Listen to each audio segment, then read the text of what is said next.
Today's episode is special because we have with us once again Sai Deepak ji, who has created quite a buzz with his, once again, might I add, with his second book, India, Bharat, and Pakistan, the constitutional journey of a sandwiched civilization, that was recently released. Viewers may recall that we had him last year on the Festival of Bharat when he had released his first book. So on this show, I'm excited to talk with him, of course, about his book, which is going to be the focus of this talk, but also some recent events that have grabbed the headlines in the country. Welcome, Deepak ji. So happy to that you could finally give us your time. I know you're very busy these days. Namaste, Pujita ji. Thank you so much for having me. Uh, I think your viewers may recall that the last conversation was extremely laser sharp, and I had a lot of specific questions coming my way thanks to the deep reading that you've done of the book. So I look forward to your questions with respect to the second book as well. Thank you for having me over on your platform once more. Thank you so much. I do hope to, keep the same momentum this year as well, and let's see how it goes. But knowing you, I'm sure it's going to be sharp. Definitely sharp, if nothing else. Okay, so my first question, of course, I want to start off by congratulating you on the fact that your book is long listed for the Bangalore Literary Festival Book Prize for 2022 non-fiction category. And I also see that I couldn't help noticing that you have some distinguished company there. There's a so your thoughts, please. So this is obviously unexpected, but perhaps because the publisher of the book happens to be Bloomsbury, that could be one of the reasons that despite the content of the book, it has managed to find a place in the long list.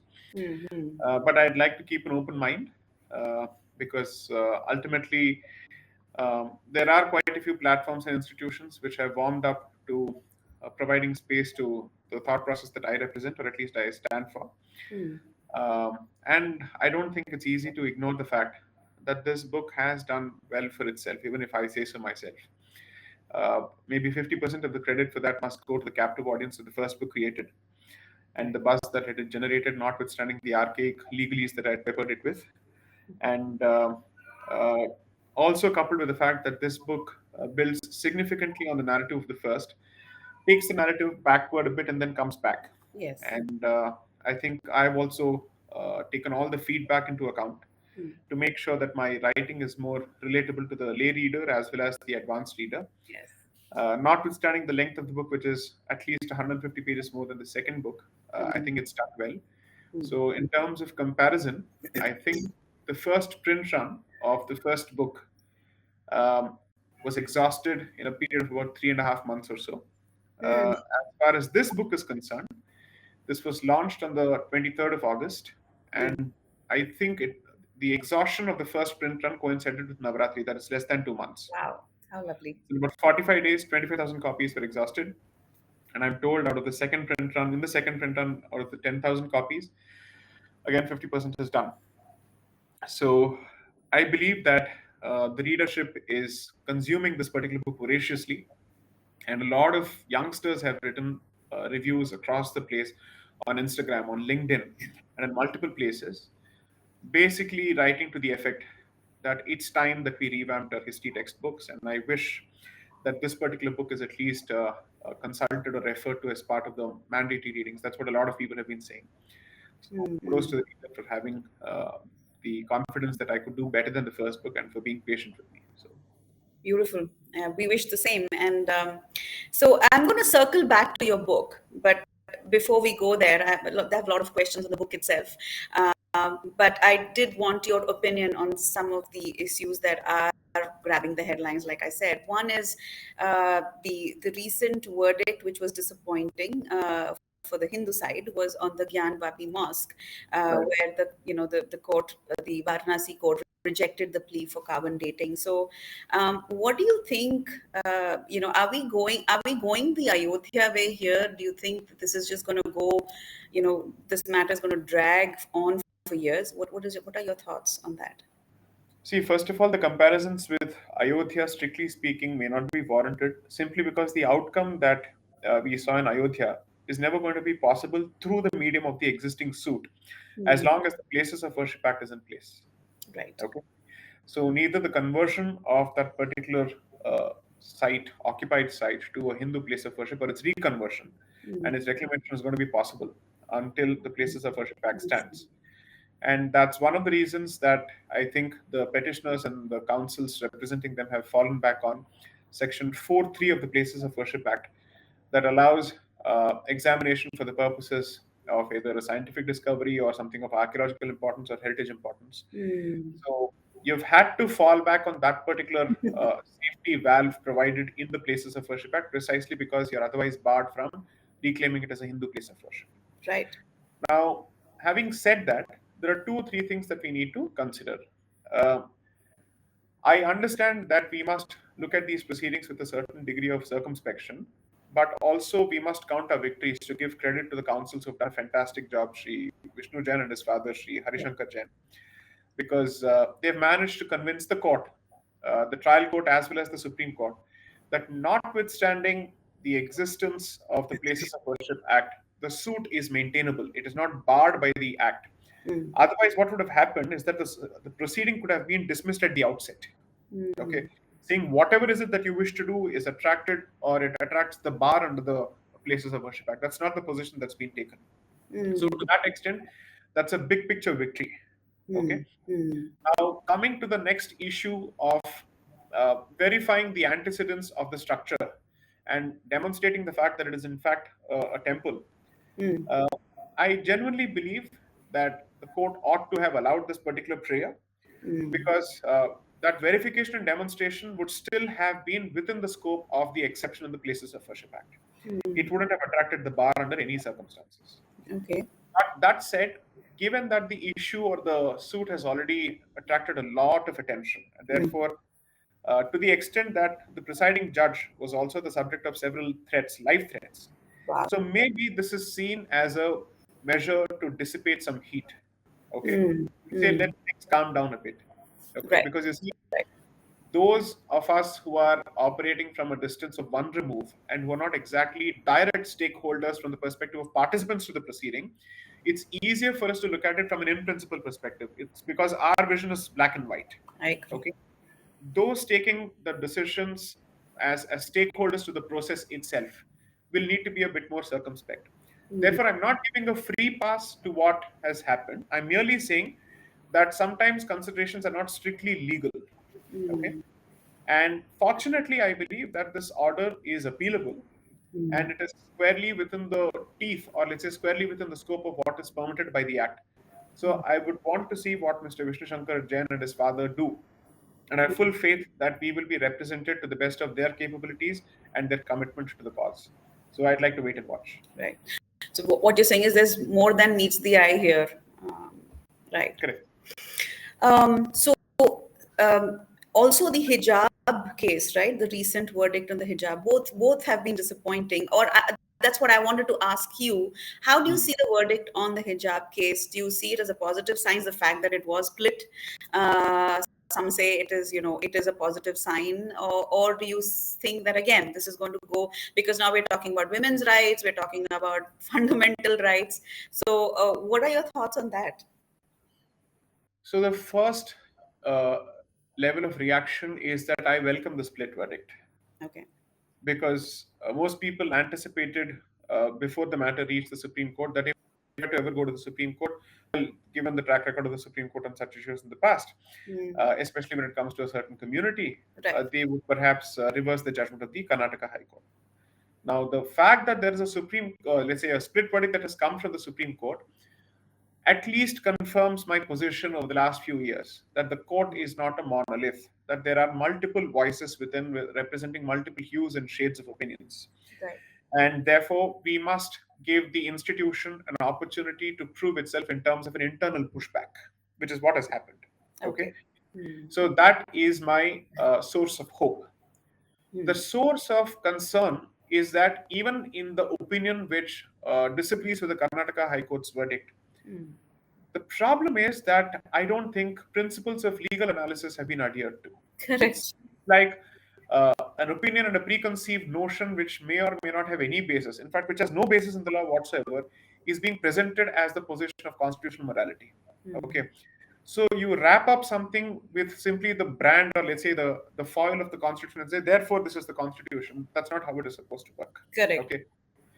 What was even worse, I would say, on the part of the petitioners or the appellants, was to Hmm. try and have this issue tagged with the Sabarimala reference petition. Hmm. Hmm. That was their initial attempt, Hmm. and that was rejected, fortunately so. Okay.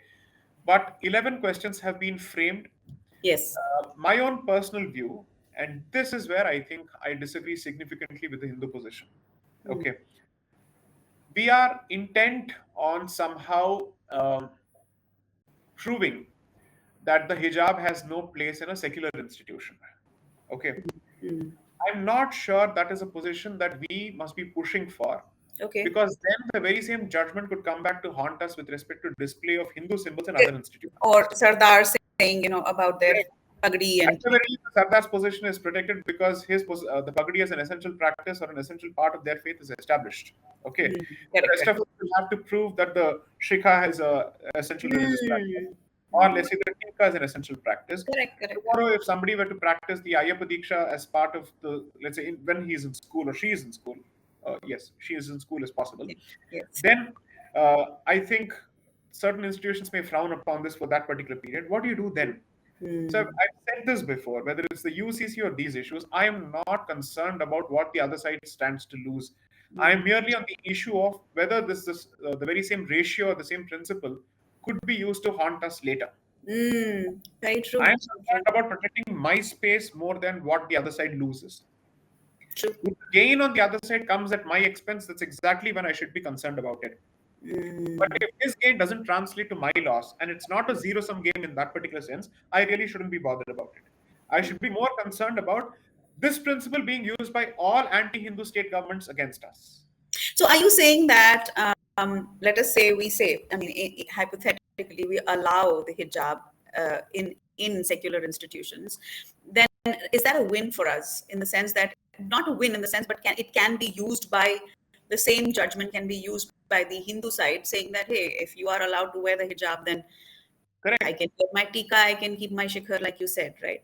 If I were in the position of the Hindu side representing this matter in court, I would push for the ability of Hindus to wear their symbols even in non-Hindu minority religious institutions. Mm. That's what I would be That's looking what for. you would, correct, correct, correct, I would not want a Christian institution or a Muslim institution to stifle on my visible symbols. correct. Saying, sorry, how does my display of my symbols come in the way of the minority character of your institution? Mm. Okay, that would be the argument that I would want to present. Correct, Okay, correct. let's push the envelope in that particular direction, and then everybody will come to their senses. Okay, Right, right. so I don't see the point in conceding so much of ground merely to show that I am secular. I am not secular. I don't wish to be secular. As Mm. a practicing Hindu, how can I be secular at the personal level? Correct. Secularism, at best or at worst, is the state's position, not the individual's position. Mm. Okay.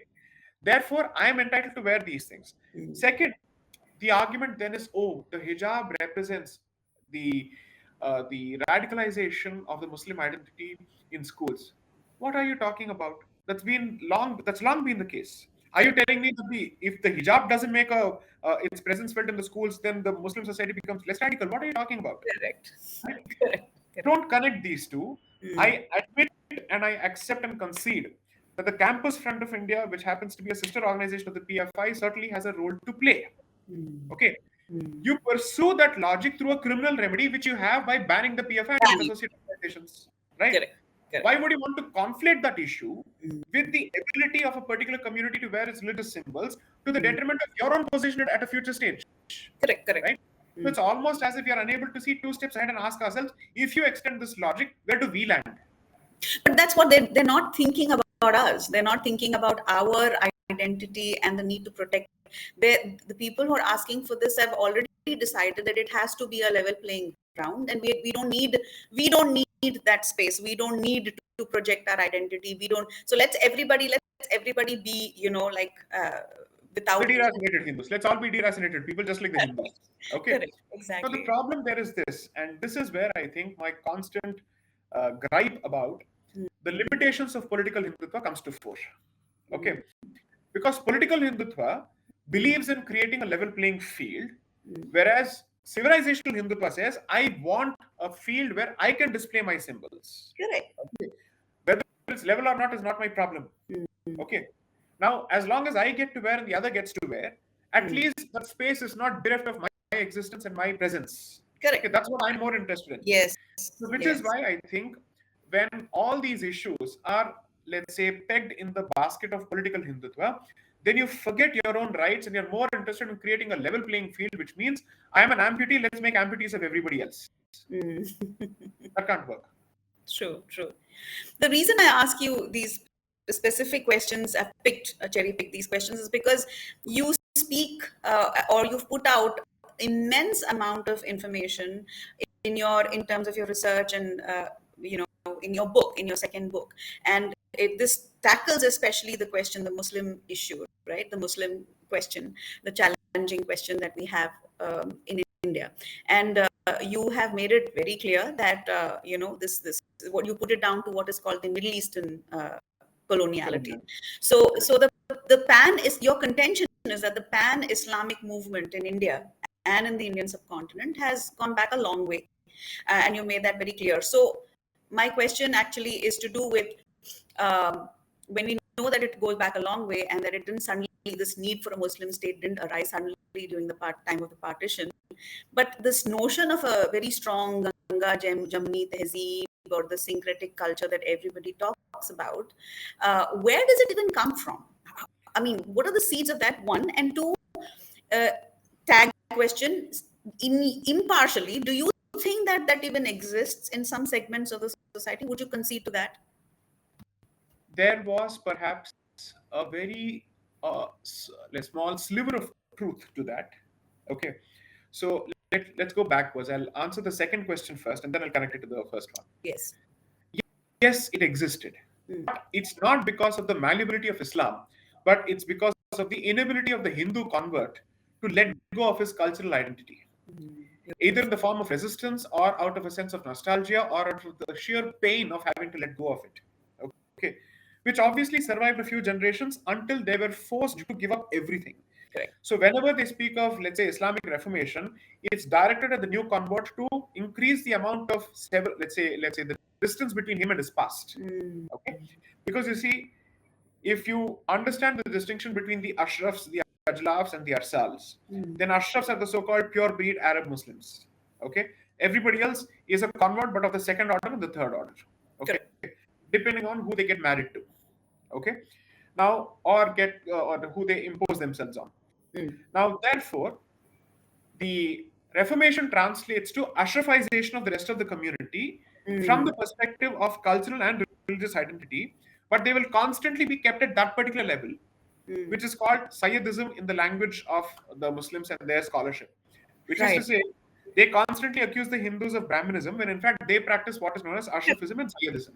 Okay. Correct. Correct. And it is very, very ethno religious in nature, where there are clear racial divides and which feed into the religious divide, which is to say, you may have entered my camp, but never forget your racial origins. Okay. Mm. And therefore, you will be a Muslim, but you will be an Ajlaf Muslim or an Arzal Muslim, but never an Ashraf Muslim. Ashraf Muslim. This distinction exists. Mm. Now, therefore, the Ganga Jamni Tehzeeb, which Islam claims for itself as its contribution, is not your contribution. It is the residual Hindu identity of the convert Hindu. Wow. Okay. Mm. That is one. Mm. Now, this is subsequently rolled and snowballed, and it's created in the form of an avalanche by the Islamist scholars and Marxist scholars after 1947, Mm. who picked that up and then put it in the let's say they put it to the account or to the credit of Islam. Mm. They- Mm. Mm. Islam did this because once it came here, it chose to respect the local identity.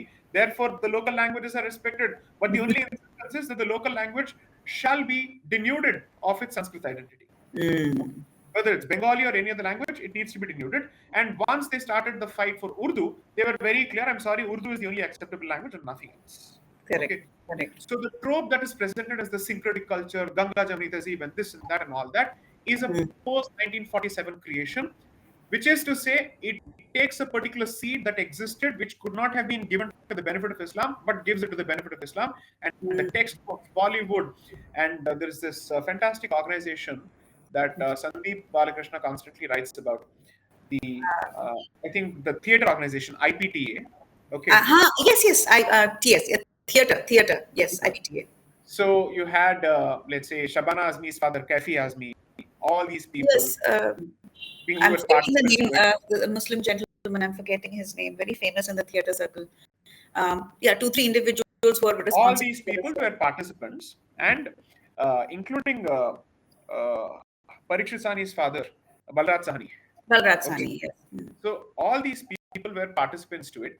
So the Hindu guy would enter there as the secular Marxist, not as the Hindu Marxist. The Muslim guy enters there as the Marxist Muslim. Muslim. Correct. Okay. So the Hindu is the only one who's comfortably giving up his identity, even he doesn't know how to blend it with Marxism. Whereas these guys say everything is possible and everything can be mixed, whether it's Islam with whatever it is, we'll do that. And they push that agenda over and over again. And I believe that there is material that Javed Akhtar's predecessor, including Javed Akhtar, or let's say his ancestors, were participants to this movement. Correct. Okay. Correct. I think Janisar Akhtar happens to be the name of one of his ancestors. All of these people. I think Sanjay Dikshit ji has often spoken Correct. about Javed Akhtar's antecedents, Correct. and Because has when Shaban documented. Azmi effectively presents Javed Akhtar as the first generation person who made it big in Bollywood without any kind of support, sleeping on No, benches and parks and that's all not. that, that's an Yes, absolute humbug. The same totally. nonsense is, by the way, peddled about Shah Rukh Khan. That's not the case. Shah Hmm. Rukh Khan's mother, Hmm. I think her name Hails from was Rajam Hyderabad. Shafiq She's or something. also Hyderabad family in Yeah, Hyderabad, yeah, yeah. which is very. She was a judge in Delhi. Yes. Okay, and she was equally a participant to the sterilization drive of Sanjay Gandhi. So there are pictures of her where Oh, she has participated in it. That is precisely why he speaks less about his mother and more about his father, father. Yes. Yes. and how the father's side Hmm. actually are descendants of one of the let's say the generals in the INA who then betrayed Netaji, Hmm. participated in a commission effectively to prove the so-called crash. Some of them may have gone to the Pakistan side, okay, which is Wow. why that entire history is brushed under the carpet. Okay, That is phenomenal. This is a scoop. I wanted to add a line in the second book that Amir Mhm. Khan is the descendant of the first Wahhabi independent education minister, Maulana Abul Kalam Azad. Yes. I didn't include it only for the reason. Why do you think his second son is called Azad? Correct. Right? I didn't include it because there And might I be a think coup. there's also some murky connections of Saif Ali Khan on his maternal, as in his father's maternal side also. You should look up the antecedents of Nasiruddin Shah. Yes. Okay, Javed Akhtar, this Saif Amir Ali Ali Khan, Khan. Saif Ali Khan, and all these people, and Shah Rukh Khan, and then you'll ask yourself, okay, why do they give the impression that they're all as if they're strugglers who've made it big in all of this? No, you're Hmm. not. You're You not. were properly supported by the Congress establishment when you entered this particular industry. I would believe that you had the support of this establishment in all your struggling years. Hmm. Okay, it's surprising. You should watch his interview with Simi Garewal. Okay, and subsequent One of interviews. the early, In early. all the interviews, he only speaks of his father as the failed, handsome businessman who was a romantic, so on and so forth. But the mother almost finds never any mention. Okay, why is that? Isn't that mysterious? Hmm.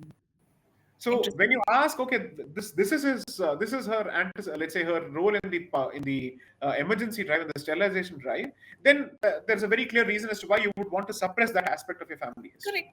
Correct. Very true. Very true. So yeah, so this is very interesting. I wanted to speak of I wanted you to speak on what you mentioned as in one of the chapters, early chapters. You speak of the memory associated with the long memory of the Muslim community, which Right. has served to entrench this thing, this coloniality, the Middle Eastern coloniality, and the Right. pan-Islamic movement, etc. So I wanted to speak a little bit about this memory aspect of. Uh, See, on the terminology itself, I have received some criticism and positive criticism to the effect that perhaps I should have called it Islamic coloniality as opposed to Middle Eastern coloniality. hmm. Because if I've been comfortable enough to call it Christian coloniality, why not Islamic Why not coloniality? Islamic? Right. One of the reasons was to say that they have significantly drawn their lessons from the European colonizer in the manner in which they push their agenda. And perhaps there was a thought in my head that the reinvention of the long march of Islam is significantly to be attributed to their adaptability to the European paradigm. Okay. And which is why when you look at the way they refashion their histories now, it's significantly Marxist in nature, or it's significantly post-colonial in nature, because that allows them to present every genocide as a peasant rebellion, as a Marxist rebellion, and all this. Yes. This is not there in their original records, right? Their original records speak proudly of their genocides. Out there, exactly. Right? They speak proudly of it. But the moment it makes the transition to English, the whitewashing begins, pun intended. Okay. And clearly that means they've learned something from the European colonizer as well. Therefore, my choice of calling it Middle Eastern coloniality. But I would certainly agree that in principle it should have been called Islamic coloniality. That's fine. Now, coming to the long memory, it has a long memory by design. It is an intended long memory. Okay. Because when you see a religion as being seamless and as, let's say, affecting every part of your life, you also, by extension, as a sequitur to that particular logic, you mean to say that everything done by any Muslim, whether he's a ruler or whatever it is, inures to the benefit of the Ummah, regardless of the racial difference or the linguistic difference. Okay. So for an Arab to be able to see a brother in a Ghaznavid who is an Afghan, okay, or with, let's say, a Safavid who is a Persian, okay, or let's say a Turkic Mongol, what does that tell you? It clearly tells you that for them, as long as you enter the fold, I will take credit for all your achievements, and I'll present it as one solid achievement which every Muslim can be proud of. Okay. Plus, that collective memory also keeps the definition of the outgroup crystal clear, which is to say, we can keep having our internal rivalries on Shia, Barelvi, Ahmadi, so on and so forth. But the non-Muslim be non-Muslim for everybody. For everyone. Okay. The definition of the outgroup is one of the critical ingredients of Shatrubodh. So that you know who doesn't belong to your fold. True. And whether he's to be treated as an ally, or to be treated as a distant friend, or is he to be treated as an enemy? These are questions to be addressed. But you will be an let's say, a member of the outgroup. Outgroup. The rules which apply to us, the lenience which we are entitled to give to our people, and the olive branch which we are capable of extending to each other, will not be extended to you under any circumstances, particularly if you happen to be a polytheist who is also an idolater. Okay. Then you're worse than the Christian and the Jew. Okay. Correct. At the very least, they have one book and they trace their antecedents to Abraham. Therefore, they can be given some kind of consideration. You cannot be given consideration under any circumstances.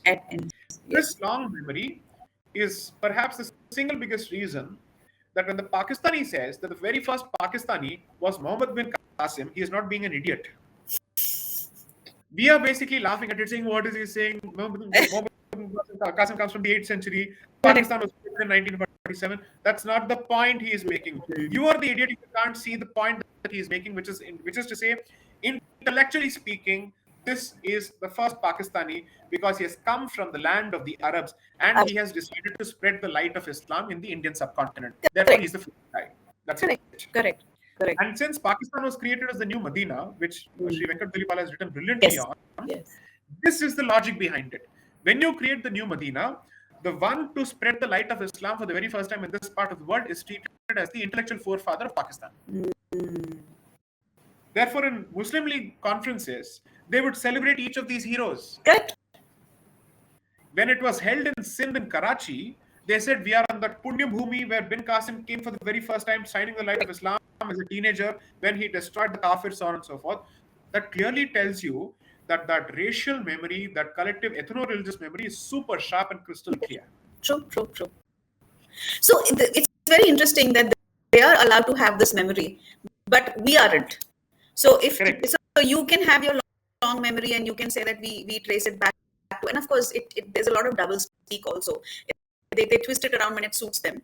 But as Hindus, we are not allowed to. Right? It's like I remember having an argument with another Hindu, of course, who was speaking for the other side, and we were talking about the Babri Masjid case, and they said, well, the Babri Masjid demolition happened in and in India a republic, so that's a difference. You see what they did it in the Middle Ages, in the Dark Ages. So let's forget that. So you are always told to forget, whereas they can remember. They can remember Correct. as long as they want to. So No, but the stupidity of that argument is to assume that there has been no temple demo after the coming into the force of the constitution. What about Kashmir? Exactly. Or other parts of the country? What are they talking about? That's one. That's what. Second, see, I have no problems, strictly speaking, in the Muslim denying us the right to have a collective memory. No problem. Because that is what is expected of him. Correct. I don't have a problem with the Christian actually having this position. The Hindu. My problem is with the Hindu. Yes. Therefore, your friend being the Hindu is the problem. Okay. Problem. I'd say you might as well get out of the fold. No problem. Okay. And hold on to the same position. Correct. Don't weaponize your Hindu identity to actually kill the conscious Hindu or to suppress the Hindu consciousness. That's where the problem is. Because you're saying, I too am a Hindu. Why can't I have this particular position? Why don't you share my collective amnesia? Correct. Okay. Correct. I don't wish to share your stupidity under any circumstances because it comes at the expense of my survival. And it is this racial memory, forget it's not a racial memory, it's this civilizational memory because we are not a racial society in that particular sense. This civilizational memory is a specific subject of attack across the board. And therefore, the problem about the controversy about Cholas. The word Hindu did not exist, so how could the Cholas have been Hindu? Okay. So all these arguments are strands of the very same position that there is no Hindu continuum, there is no Sanatana Dharmic continuum. It is an artificially created identity. Had the British man not existed, the word Hindu would not have existed and you wouldn't have existed, period. Correct. So this is where I think I would at least on this point agree with Sri Savarkar that the biggest enemy of the Hindu happens to be the deracinated Hindu who's denying the civilizational memory and the existence of the rest of the Hindus. This is what I keep saying, that the book is meant for that audience, which is to say, assuming that there are still people who are open to being convinced or persuaded otherwise. And there are, let's say, fence sitters and even people who believe that they already know, but who don't understand the actual extent of the problem. That is the target audience of this entire exercise. Yeah. I have no interest in engaging with a Muslim or the Christian with this book because whatever I write, he's going to call it Sanghi propaganda. He's going to call it Hindutva fascist propaganda. It's a Brahmin Savarna propaganda and all that. This is what he's going to say. Okay. I have no expectations from him at all. Correct. So this thing about how they use these kind of arguments that they have, the standard arguments to engage with you. One is the caste system, right? So there's everywhere, whether it is the Muslim, the Christians, or even the Westerners. The one thing that they prop up is the caste system, right? So there've been, in fact, I've had conversations with a few people who told me that well, you know what? Why do you always assume that conversions to Islam are forced? Why do you assume? So first, that is an assumption, and secondly, then they'll say, well, didn't we? We also may have done it. So that's of course totally irrational. But so these are the two things that they come back to you with. My question is, I wanted to know, because I think that it's important to throw light on this, because people embrace this idea that a lot of people converted out of wanting to get out of that this thing of the caste system, the bogeyman of the caste system within the Hindu fold, and that's how they embraced Islam. How driven, or how what role did the British play in? Because I think you do talk about this a little bit in your book, in driving this narrative forward that a lot of Hindus converted because they wanted to get out of the caste system. So the interesting part about the discourse in the colonial period was that there was a good segment of the British population, or let's say the administrative system, which truly believed that the conversion at a large scale to Islam by Hindus was at the peril of the sword. They say that as much. Okay, especially in the context of the census that was being undertaken in the Bengal province, which I deal with in the chapter that deals with the partition of Bengal specifically. Yes. So that's how they actually have this divide, where one believes it's because of the caste oppression, and therefore the justifications that the missionaries were creating for their own proselytization was also being extended to Islam. Okay. Whereas others were saying, why do we actually jump to this particular conclusion? Because these are all ex post facto justifications, which is to say, finish the murder and then create the justification that I did this to actually alleviate the suffering of others. Okay. But when the statement of mission or the statement of purpose was presented before the act, yes, they never presented this as a justification. Yeah. So, for instance, if you look at, let's say, the fatwas that were issued prior to a genocide being committed, or the statements that were being issued after the victory, nobody said, I wanted to do this to, let's say, to protect the non-Brahmin from the Brahmin. None of these arguments were presented. It was all to say, I'm the Ghazi, I have a duty, I have a religious obligation, I'm doing this so that I can get the Jannah, whatever it is, this is what I've done. These justifications emerge only after the entry of the British man, which is to say, the template is provided by the Christian European colonizer. Realizing the convenient utility of this particular template, Muslim intellectuals also jump on this particular bandwagon and start creating the very same justification. Until then, nobody presents this justification whatsoever. Beautiful. Wow. So I want you to talk a little bit about changing the subject a little bit. I found it interesting when I was reading your book. I mean, the fact that you either inadvertently or deliberately sort of reveal how inept the Congress really was in all this time. And I speak in terms of both the Islamic movement, the leaders of the Islamic movement who constantly pushed for more real estate, more, all of that, more power. And also they were inept against the British. So, in fact, I remember thinking, well, not much has changed with the party since then. So I just wanted to know, in your considered opinion, given the amount of reading that you've done, these early moderates, they were called moderates, and they were very obsequious and eager to please the British. Why do you think that was so ingrained in them, this need to want to please and want to give in? That is one question. And the tag to that is, it also led to this, especially as students, our generation, we were taught to kind of view the extremists and the revolutionaries in a very negative light. So so much so that they're reduced to being footnotes in the history of the Indian freedom struggle. So can you please talk a little bit about this, because it came as a revelation to me. See, I think perhaps you may want to draw a leaf out of the present as to why are people so obsequious when it comes to certain pieces which are published in the Washington Post or the New York Times in independent Bharat. Correct. Right? Now, if that is our position, after having enjoyed the benefits of independence for 70 years, then perhaps you must give, or let's say cut some slack to those people who were still living under the yoke of the British Empire, because the glitz and the power and the spread of the empire was in your face. That's true. Right? And the education system wasn't exactly helping your cause. Right? You have to realize that the revolutionaries and the extremists on the one hand, and the moderates on the one hand, all of them were English educated. Correct. They'd been to London. Yes. So Savarkar was educated in London. Yes. Aurobindo was educated in London. Netaji was meant to be in the civil service, ICS, right? So that means some people were completely affected by the education system, and some people managed to survive the education system and still retain their roots. That is the exact situation today, right? That's the exact problem today. Some of us have managed to hold on to our Indic roots despite the education system, and and those people who either did not have an extended community background or a family that insisted on those roots obviously gave in. Okay, or there were obviously certain careerist decisions that were taken to further certain positions, which you should always account for, because this is politics at the end of the day. All of them were politicians. Yes. Okay, except the revolutionaries, most of them were politicians. Okay, and for someone to take a position against the colonizer when he can actually be accommodated with some kind of a powerful position in the colonial establishment would make him less of a politician and more of a revolutionary. So, for instance, I'd give the benefit of the doubt to somebody like a Tilak, who's done this, who was imprisoned over and over again for sedition. Correct. And not given any kind of comfortable treatment like Mahatma Gandhi or Surya Mohandas Gandhi or anybody else. Right?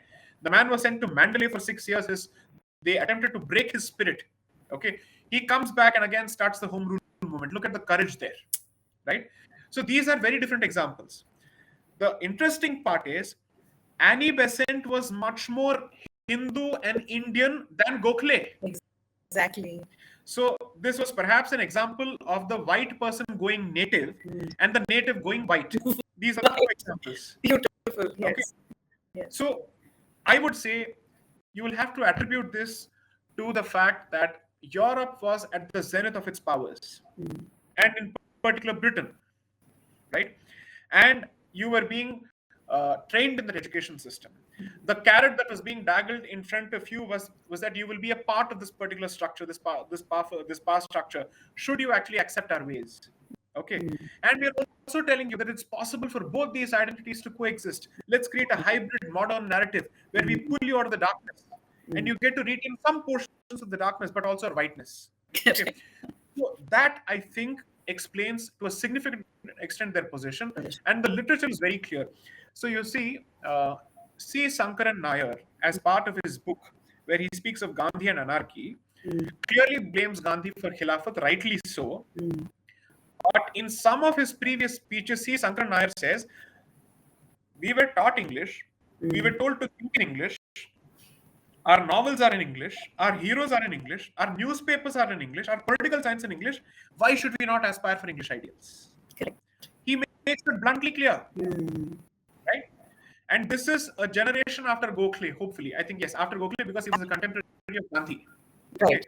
Right. So at the very least, you're looking for significant investment in the soul of the society through the education system from 1835, thanks to Raja Rammohn Roy's efforts. From then on, at least until the founding in 1885, you're looking at a 50-year period. So at the very least, you're looking at two generations, assuming that a generational span is 25 years. Correct. Correct. Correct. So what? And by the time you reach the 1900s, you shouldn't be surprised that you produced Jawaharlal Nehru. He is not the fount of it; he is the product of the system. Product. Right. It's not as if he is engendering something because he is the father of it. He is the child of it.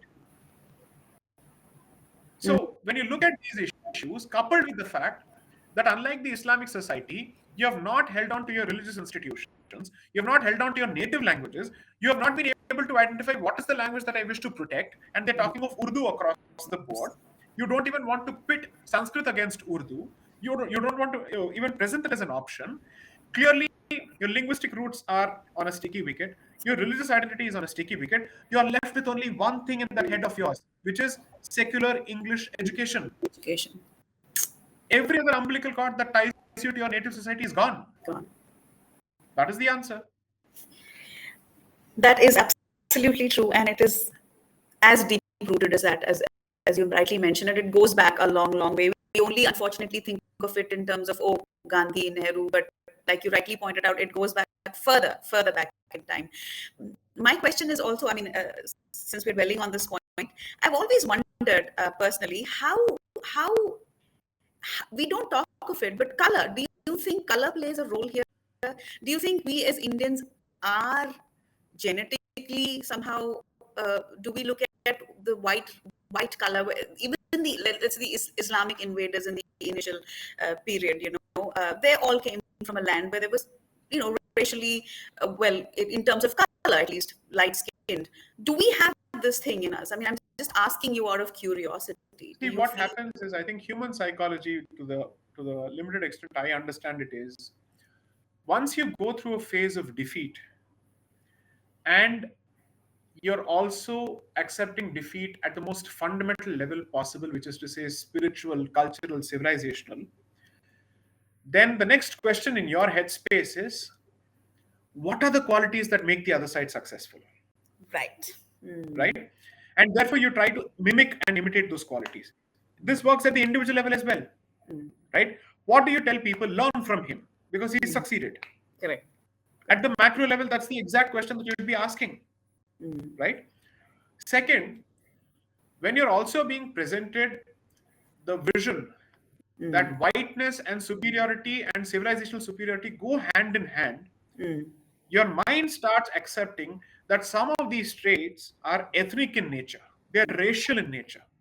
So you start imputing to some of these qualities a certain pseudo-scientific basis.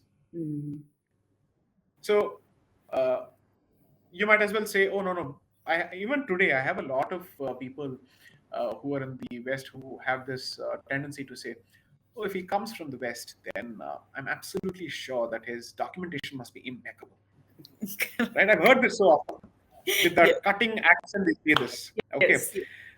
as if I mean, come on, man. Our scripture has been preserved for over Yes. 7,000 years, and you're Correct. telling me that's without documentation, Mm. right? And the way we are in a position to identify a flaw in something that's been passed down for 7,000 years, with a fantastic ability to identify what is the mistake in a particular, let's say, Yes. intonation, the way you Same. go up Correct. and down, Correct. or a particular line, is that possible with the documentation, Mm. right? So I think when you're in the throes of a massive complex, Mm. okay, which is also being drilled into you thanks to the curriculum which I presented in the first book, what kind of curriculum was presented, Correct. then you end up accepting that it is your destiny to serve and it is their destiny to rule. Rule. That's true. Okay. Those who rebelled against it were rebelling against a sea of opposition where it was treated as the normal. Mm. And therefore, Gokhale brands those people who are asking for complete independence as lunatics who must be committed to mental asylums. Unbelievable that he had that position. And this is, he is someone who lives, or let's say his time period is not that far away from the Sepoy Mutiny or the First War of Independence, 1857. And he believes Correct. that those who rebel establishment must be treated as lunatics. Lunatics. In which case, my sympathies and my admiration for those who were nationalists, who were extremists, who were revolutionaries, in that period only goes up. Because you're not fighting against the other side, you're equally fighting against your own people. Your own entrenched thought process. You must be, so what would they say? To put it in Telugu, they'll say, Batuku Telugu leni vallu, Correct. right? Impractical people who don't know how to survive, right? No wonder they were relegated to the margins. But it was these people who really kept the British on their toes, which is what I'm trying to show through the book. Bomb blast Yes. after bomb blast after assassination on a regular basis, which Yes. means they understood. In a civilizational war, I'm sorry, you can't say I'm going to give up one option entirely and commit myself to peace, knowing fully well that the other side is capable of a Jallianwala Bagh. But you Correct. only know of Jallianwala Bagh. What they don't tell you is, and Mm. since we speak of several of our army units with pride, maybe it's important for us to even point this out. The Gurkha soldiers under the regiment of the uh, of the Commissioner of Bengal, rather the newly appointed Governor of Bengal, J.B. Fuller, Mm. went house to house raping women. Oh my God. They went house to house raping women under the instructions, obviously, of the government, but it was our own people who were doing this. Are you telling me that the soldiers who were killing people at Jallianwala Bagh were all non-Indians? No, not at all. So it went to such an extent, and the rapes would be committed in public and in broad daylight, only to actually shame the Hindu population. Only the Hindus, by the way, not the Muslims, because Oh. the partition of Bengal was supported by the Muslims because it gave a Muslim majority province. So Correct. this treatment was meted out by these regiments to Hindu population. Now, how many of us are comfortable accepting these realities? No, Let's talk about it. definitely. And No. then we should ask ourselves, what is the composition of the Indian Army today? Is it a refashioned British Indian Army? What are the practices, or let's say the traditions, that this army at this point valorizes or celebrates? No company or unit of the army should be celebrating any victory because it was a victory against an Indian state or a princely state. Mm. And if you go to some of these cantonments, the paintings that they have are celebrating the victories of Wellesley and others. Correct. Right? Look at the warped mindset that we have inherited at this point. How is this truly being independent? True. True. Are you at least refashioning the Indian army on the lines of the INA or any other revolutionary army? You're not. Because you see, the Israeli Defense Forces are a combination of two militias who were rebelling against the British. One is Haganah and the other was another division. Both these militia were merged together to create the army of Israel, in Wow. Israeli Defense Forces, IDF. Wow. That's Wow. not the case with us. We are not. We're just we're actually perpetuating the colonial Colonial traditions. system. I know. Fortunately, we're making changes there. We are. We are. No wonder the government is making those changes. Yes. I'll About give time. you an example. I'll give you an example and you'll understand the extent of the rot. I was at a TEDx talk 3 years ago, or maybe 4 years ago. One of the other speakers was a retired member of the armed forces who had served several years in Kashmir. Full credits to the work that he had done and the sacrifice that he had made. His analysis of the situation was that these are misguided youth. Oh. This was the analysis of the situation by someone who served there, who believed that the terrorists were misguided youth after multiple genocides and after a clear rebellion against the Indian state. If this is what the armed establishment or the armed forces establishment is populated with, and this is the level of thinking, what strategic thinking are you expecting from the institution? True. I'm hoping that they've made a, let's say, a move from there and then transition On. to a particular phase. I was aghast. It so Mm. happens that Dr. Anand Ranganathan and I were at the same, let's say, event, and we were looking at each other and saying, "Gayi bhais pani mein." Correct, correct, That's the correct. end of the matter. If this is what they think, they don't even know the nature of the beast that they're dealing with. No. And the nature of the armed forces is such that the structure is such that they're not allowed to even question the certain established paradigms that they're already there, Correct. that they have been fed. So it is the most secularized institution, right? It is.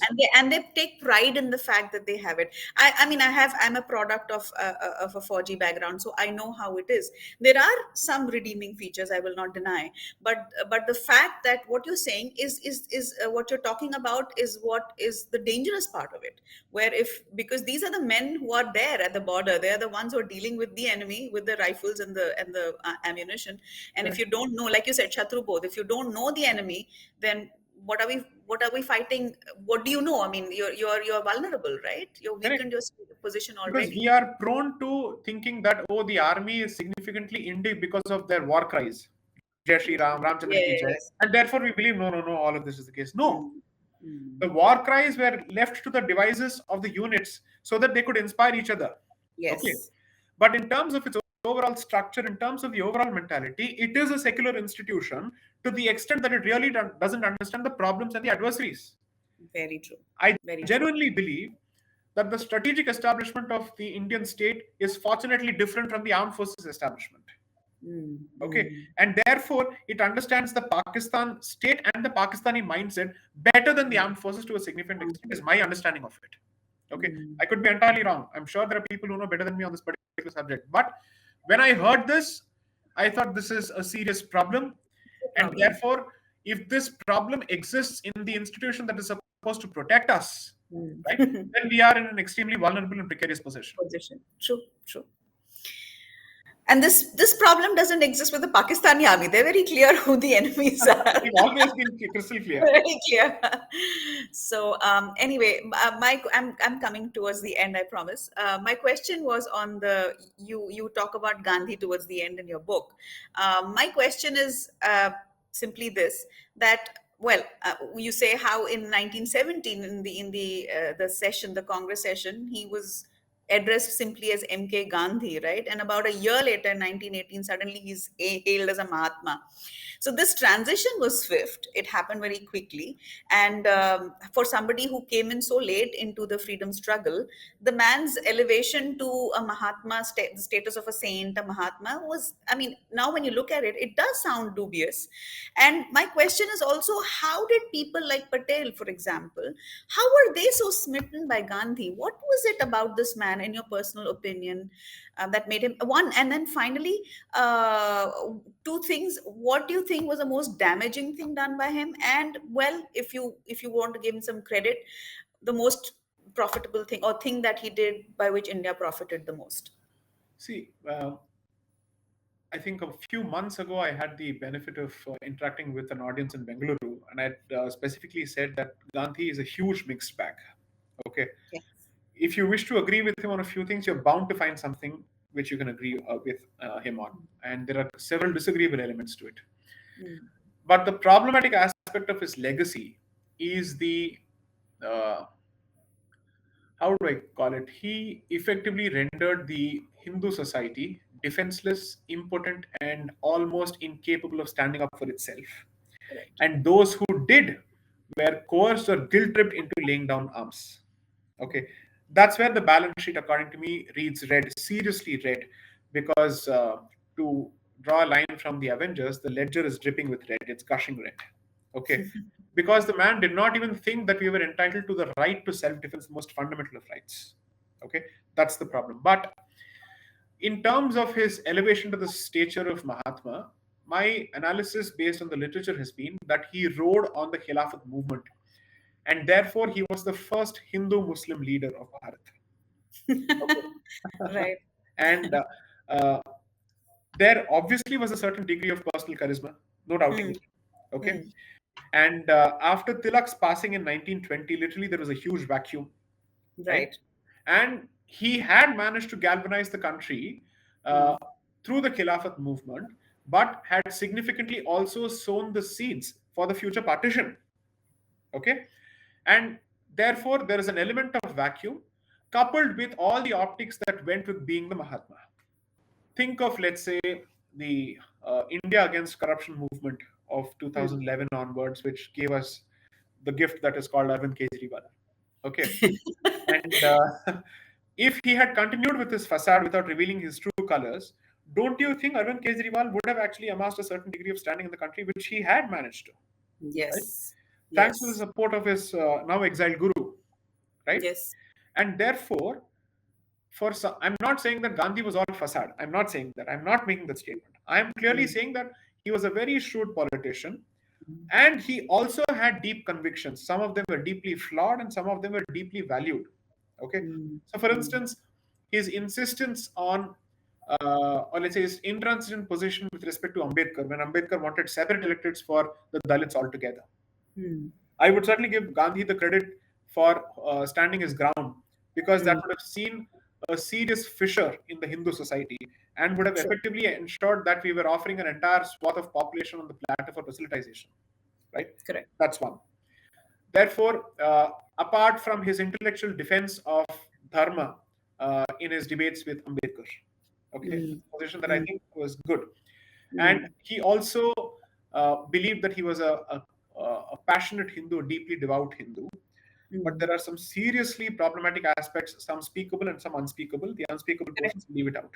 Okay. Correct. Correct. I would say, independent of that, as a public figure, I think the sense of responsibility that the position that you have and the influence that you wield, if Hmm. not wielded responsibly, could come at the expense of loss of life for an entire community. That is something that you must always bear in mind.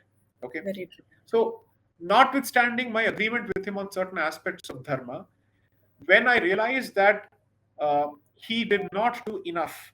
See, Hmm. here's the point. During the Boer War, he was happily recruiting for the British in South Africa. For the British, exactly. And Hmm. in 1919, he was happily asking people to, let's say, support the recruitment Westward. drive, right? Yeah. But Westward when it one. came to their own defense, he's telling them not to. Hmm. After the other side has revealed its card that it's happy to render this entire country bloody. What do you make of it then? I wish Correct. so. In 1920s itself, members of the Congress, see, the man was born in 1869. Then you're looking at 31 plus 20. He was 51 years old. That's it. Hmm. Hmm. Not that too old for a politician, even by those standards.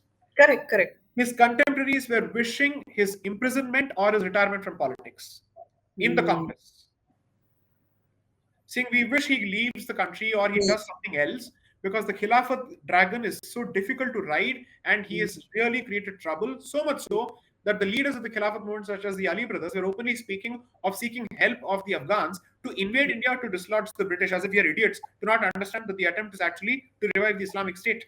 Correct. Correct. Correct. Right? Had it not been for the staunch opposition of Lala Lajpat Rai or Madan Mohan Malviya, I don't know what Gandhi would have done. I really don't know. Right? Hmm.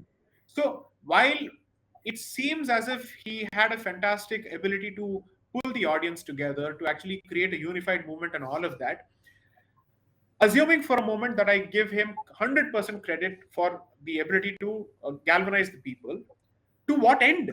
What did he do next with that? Correct. Right? Any number of people. So, for instance, Tilak also galvanized people. Annie Besant also galvanized people. The Home Rule movement, by the way, Hmm. was such a terror for the British that had it Hmm. not been for Tilak's untimely demise, he would have done a vastly superior job. Hmm. Okay, along with Annie Besant, along with the support of revolutionaries, he was doing a fantastic job. Okay, Hmm. so when people give credit to Gandhi for having galvanized people, I'd say just go a step behind or a step back and ask yourself, has nobody else before him done that? Tilak did Hmm. it. Hmm. In fact, Gandhi inherited a better uniform, let's say unified society, thanks to Society. Tilak's efforts, because the Correct. home rule leagues which were created across the country were responsible for galvanizing the community. And Mm. you go back a step further, you had the Swadeshi movement and the boycott movement, which were all the consequence of the partition of Bengal. The credit for the galvanization must start from the partition of Bengal because that revived the nationalistic spirit significantly. True. Okay, so from 1906 until 1917, you had constant movements, and this man became a huge figure only in 1917, True. right? So when you say no, this man was had inherited a caste-ridden, heavily divided society. Sorry, don't project your stupidity onto the past because the facts are different. Mm. No caste issue came in the way of the galvanization of the Hindu community at large when it came to the Swadeshi movement or the boycott movement or the home rule movement. There is Mm. no proof to this effect. Mm. So I believe that if Tilak had continued, Gandhi would have been nipped in the bud. So sad that I mean, history can sometimes betray you, right? I mean, the fact that he died at the time that he did, But to and answer the last part of your question, people mm, like Patel mm, also have to be reassessed and re-evaluated okay, in the context of the treatment of the revolutionaries and their position with respect to the revolutionaries. huh? If his position was no different from that of Gandhi, why is Patel being given a free pass? Because you pit him against Nehru. That's why. That's true. That's Your very true. comparison or your benchmark is Nehru, and therefore you feel that Patel is better because had Much he been better. there, China wouldn't have happened, Kashmir wouldn't have happened. These are our list of laundry defects with respect to Nehru, right? Correct. But you don't ask what was his position then. And by the Mm. time Patel entered the picture, or even his elder brother had entered the picture, Gandhi had become a behemoth thanks to the position vacated by Tilak, right? Correct. It's Correct. very difficult to actually say no to that person because while he gives the facade of democracy, he doesn't need to be democratic. It's like Count the your Communist Party failures. today. Exactly. So the facade of democracy is created because he says, you keep saying whatever you want, I will listen to you. So you will be given what is known as the right of hearing, but I have the right of veto where I don't need to hear anything. I can discard everything. So I will Correct. retain the optics of democracy, but what I run is an autocracy, period. Beautiful. Correct, correct. So you're saying that the very fact that Patel had or held Gandhi in such esteem need not be something that one needs to wonder at, because Correct. Patel himself had some serious issues with respect Which to I his will deal position. with in the third book. Wonderful. Looking forward to it. So my last and final question is: you end the book with, you're ending with the events around 1924, and you're going to pick it up from there in the third book. And you speak of the dual consciousness that the Bharatiyas have learned to live with, right? And the European and the Indian consciousness. And you say that this is all, you put this down to the fatal path of accommodation and compromise. So my question is, do you think that are we still on that? We are, evidently we are. Do you think, how difficult is this journey going to be for us to get out of this path, for us to be taken off this path? And as another question, I mean, the other thing that comes to my mind is, do you think it's possible to retain this dual consciousness or triple consciousness, tweaking it around a little bit to suit our purpose, and so that we come out on top, the Hindu So cause? the if in I think in the end of the first section of the first book, I spoke of a positive hybridity where the hybridity leans more towards the Indic quotient, Hmm. which is to say, assume that you're not able to fully eradicate the Hmm. the colonial consciousness aspect of it or the modernity aspect of it. Then how do you combine both, and what should that fused version look like? That's what I spoke of in the first book. Yes. I do believe it's possible. I am Hmm. a realist optimist. The only thing is, as a Hindu, I prefer to operate in enhanced timescales, which is to say, if you were to look at it as a 5 year issue, then sorry, not happening. Hmm. 10 years, not happening. I would say give it a sustained effort, and the momentum that we have at this point, continue it for 30 years. Okay. Hmm. If 8 years has made a difference in the way we see us, right? Are you telling me a sustained effort for at least 1.5 generations or 2 generations would not make a difference? Of course, possible. True. 100% possible. Again, you have live examples. A community that has been just a diaspora for over 1,000 years and has been in exile which is to say the Jews, come back, revive everything, establish everything, they recreate everything. If they can do it, why can't we? We are in larger numbers. They are 1.25 crores. Bengaluru has so many people. Right? 1.25 crores is the entire Jewish population in the world, 12.5 million. Correct. If Indians sneeze, we'll produce 12.5 crore people or 1.5 crore people. True. So my point is, you have for the first time, you have such a unified state. You have a standing army. You still have at least 800 million Hindus. That's 80 crores, right? And you're looking at a huge, let's say, community in terms of its diaspora, which is among the most affluent in the world. You still have a lot of technological prowess at your end. Okay, you are on the, I would say, upsurge at this point, because it's now the point of revival of the Hindu civilization or the Bharatiya civilization. With all this going for you, we have no reason to despair.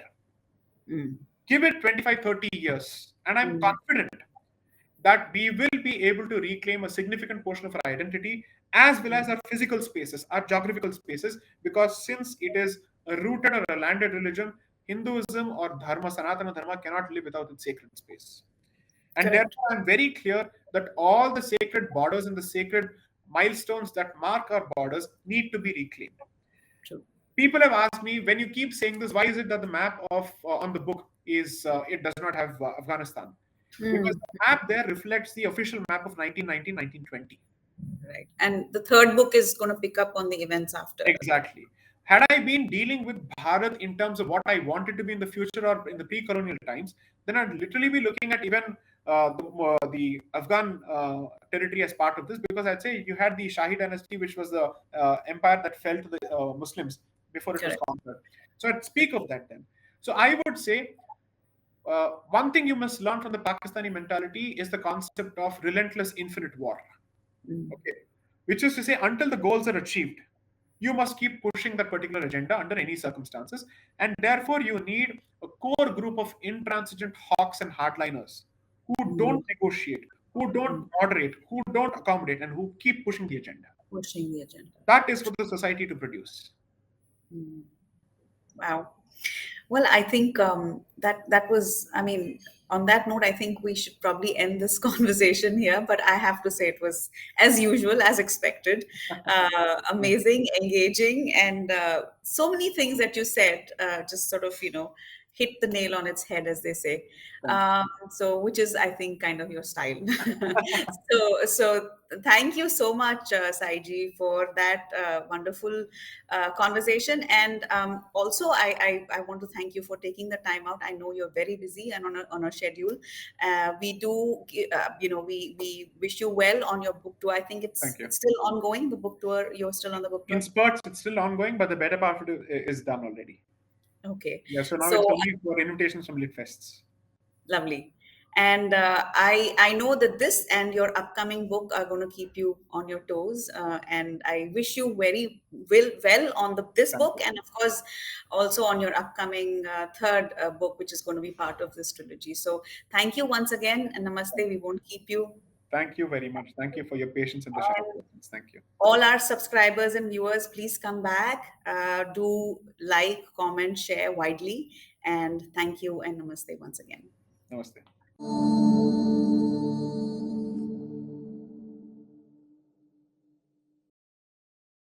Please remember to subscribe to us and switch on the notifications for this channel.